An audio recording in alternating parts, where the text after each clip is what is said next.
Today's top stories. BriskDB, this beautifully weird necklace is secretly a USB drive. Retrospec Joyride 2 Review 2026. Putting the joy in Joyride, Disney D23 2026. Everything announced for Star Wars, Marvel, and more. Marvel reveals the new X-Men cast, including Inde Navarrette and Adam Driver, so much solar. Digging into the list of every U.S. power plant that went online this year, Ukraine strikes major Russian rocket factory with cruise missiles. We're reaching peak camera with the Sony A7R VI. Don't overlook Elektron's budget electronic music instruments, and have a laugh at AI's expense by role-playing as a chatbot. We start with BriskDB. BriskDB, SQLite files, one sharded database. BriskDB turns ordinary SQLite files into one database with parallel writes, PostgreSQL compatibility, HTTP access, and embedded Rust Python APIs. It keeps SQLite's proven storage engine and tooling. BriskDB adds the routing layer, shard-safe IDs, cross-shard indexes, protocols, and operational guardrails. The useful part, what it means parallel SQLite writes independent shard files have independent WAL writer locks. Use existing clients PostgreSQL and HTTP work today. MongoDB and MySQL are next. Embed or run a service. The same Rust engine powers the binary, Python wheel, and Rust crate. Keep inspectable files. Every data shard remains a normal SQLite database. No SQLite fork. Try it without a compiler. Download an alpha, open the data browser, follow MongoDB and MySQL. Important: BriskDB is an alpha, not a production-ready database service. The boundaries are explicit, and measured results are published even when they are not flattering. No SQLite fork. Each shard is an ordinary SQLite WAL database that normal tools can inspect. No central write lock. Writes to different shards use different WALs and This beautifully weird necklace is secretly a USB drive. I'm already growing hoarse in Golden Gate Park as Charlie XCX takes the stage at a San Francisco music festival. The crowd starts jumping as a guitar hook hits, and I reluctantly comply, bouncing around on these aging knees as my chunky puff necklace almost flies off the chain. During a lull in the set, someone next to me compliments the necklace, which has stainless steel swirls and a bulbous orange center. Their eyes grow wide as I flip the cap off and explain that it's a hidden USB flash drive. I plug the puff into my phone to show off the animations.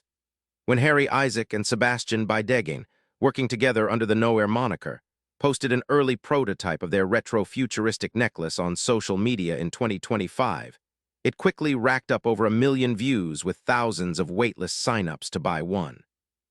The duo has spent the last year attempting to turn the online attention on their prototype into a mass-produced reality. Now, Nowhere is finally ready to ship units this October. The pair arrived at the Wired office wearing puff necklaces, naturally, that match with their trendy Gorpcore outfits. They seem nervous, albeit excited, to show off their creation. Neither has Retrospec Joyride 2 Review 2026, putting the joy in Joyride. Fun, retro style that appeals to both teens and adults. Well priced. UL 2271 and 2849 certified. Frame triangle is big enough to attach a folding lock. Tired seat is cheap feeling and very hard. No suspension and no way to carry cargo.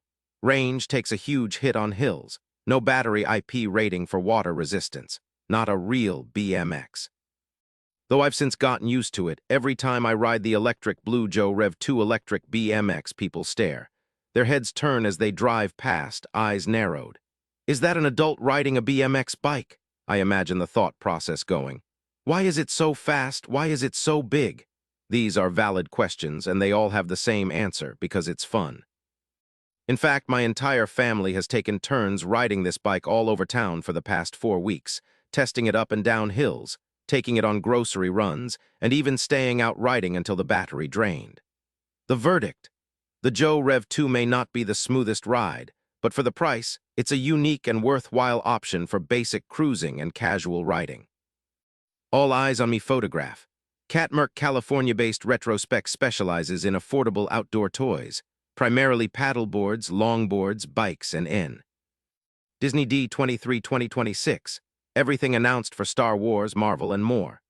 The annual Disney fan event showed off the cast of Marvel's X-Men movie, plus a new trailer for Avengers, Doomsday, and our first look at the Vision Quest TV show for Disney+. For Star Wars fans, there was a teaser trailer for Season 2 of Ahsoka, plus a special look at Star Wars. Starfighter with an appearance from Ryan Gosling.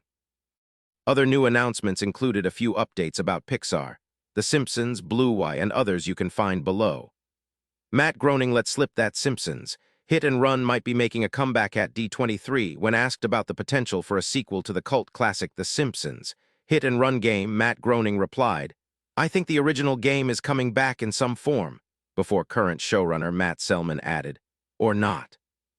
The tone in both of their voices and the body language suggests that Groening may have just revealed something he wasn't supposed to. The original title came out way back in 2003 for PlayStation 2, Xbox, GameCube, and Windows. While it's possible to get the game up and running on modern computers, it's not available on modern consoles. It's currently not in the PlayStation Plus Classics catalog or on the Xbox backward compatibility Li. Marvel reveals the new X-Men cast, including Inde Navarrette and Adam Driver. With Spider-Man, brand new day behind us, and its reveal of Sadie Sink as Jean Grey, Marvel is finally ready to officially welcome the X-Men into the MCU. At the D23 event in Anaheim yesterday, the company revealed the cast for its upcoming, untitled X-Men film, which is scheduled to hit theaters on May 5th of 2028.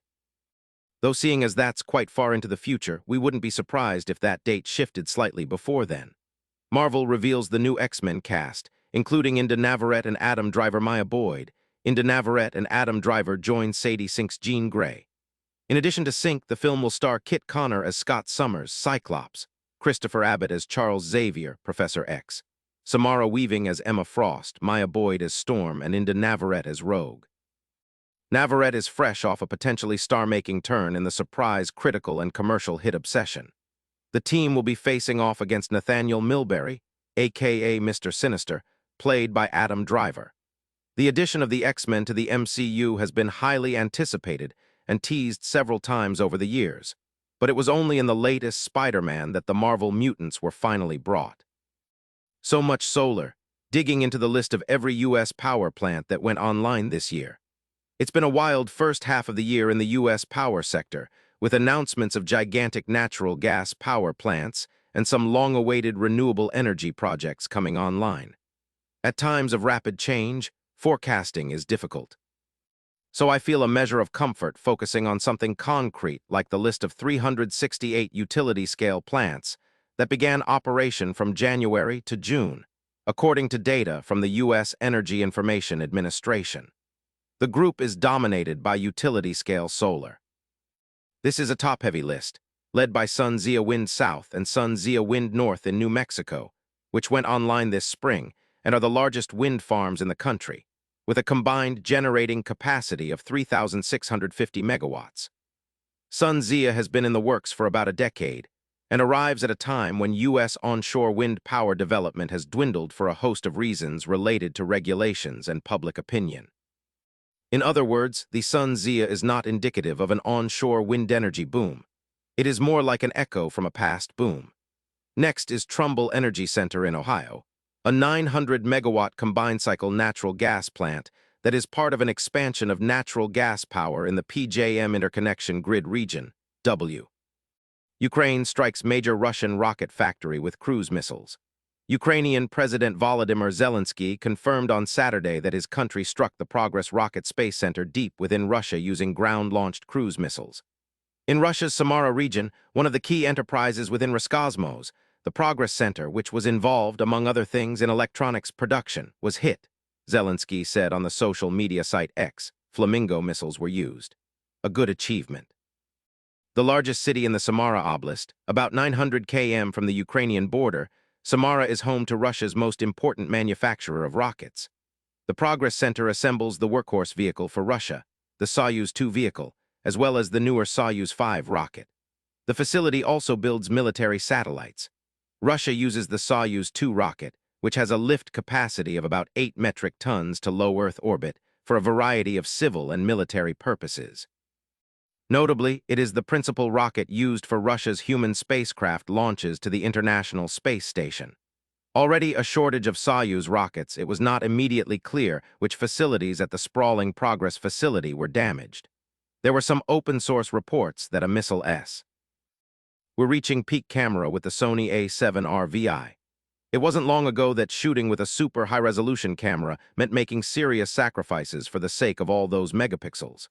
Enter the A7R VI. We're reaching peak camera with the Sony A7R VI. Sony's spec monster let me shoot 67 megapixel images fast, silently, and without any blackout. We're reaching peak camera with the Sony A7R VI. Sony's spec monster let me shoot 67 megapixel images fast, silently, and without any blackout. Sony's latest flagship high-res camera is a 66.8 megapixel spec monster. In addition to its modest bump in resolution from the last-gen A7R VI, it uses a new sensor and processor that unlock nearly any kind of shooting, from sports and action to usable 8K video. It's a huge departure from years ago, when high-resolution cameras were slower, noisier, and more specialized as a result of all those megapixels. The A7R VI's fully stacked sensor and Nubion's XR2 processor allow it to shoot full-resolution bursts at up to 30 frames per second without any viewfinder blackout. And that faster sensor means there's little downside to using the electronic shutter full-time, meaning you get truly silent shooting for any moment you want to be stealthy. The A7R.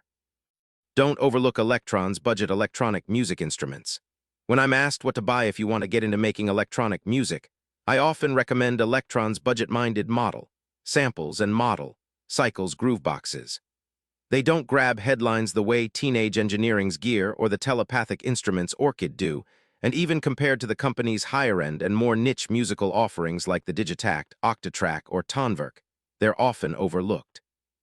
But as my collection has grown to include fancier and far more expensive instruments, I still find myself coming back to the model series.